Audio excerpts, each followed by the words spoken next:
छठ महापर्व की शुरुआत नहाय खाए से हो चुकी है, ये तो आप सबको पता होगा। लेकिन अब हाई कोर्ट ने एक फैसला दिया है जो छठ मनाने वालों के लिए झटके से कम नहीं है। बता दें कि दिल्ली में यमुना किनारे छठ पूजा करने की अनुमति मांगने को लेकर पूर्वांचल नव निर्माण संस्थान की याचिका को दिल्ली हाई कोर्ट ने खारिज कर दिया है।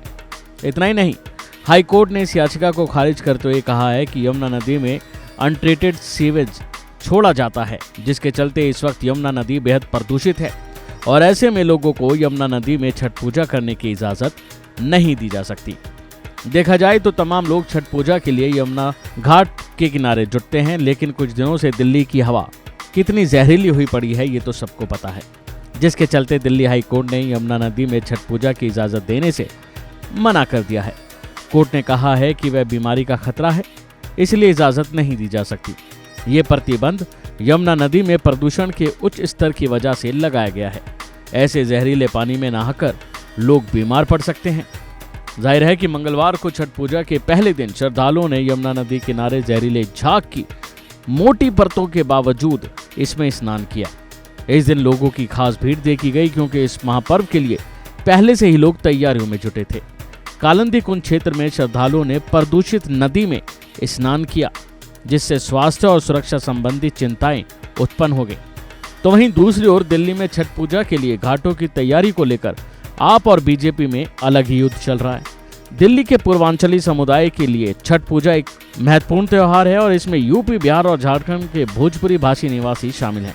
ये समुदाय दिल्ली में मतदाताओं के 30-40% का प्रतिनिधित्व करता है, जहां अगले साल की शुरुआत में विधानसभा चुनाव होंगे जो इस पर खासा असर डालेंगे।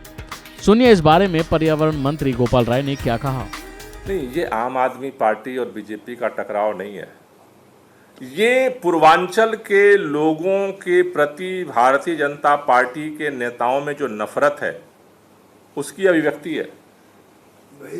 भारतीय जनता पार्टी इस बात को पचा नहीं पा रही है कि जिस दिल्ली के अंदर भारतीय जनता पार्टी के नेता पूर्वांचल के लोगों को लेकर के नफरती बयान देते थे, आज उसी दिल्ली में 1000 से ज्यादा जगहों पर धूमधाम से छठ पूजा मनाने की तैयारी चल रही है।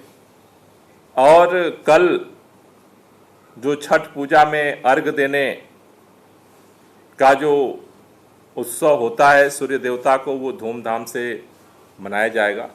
ये बेचैनी भारतीय जनता पार्टी के नेताओं में दिख रही है। अभी के लिए फिलहाल इतना ही। बाकी अपडेट के लिए बने रहिए वन इंडिया हिंदी के साथ।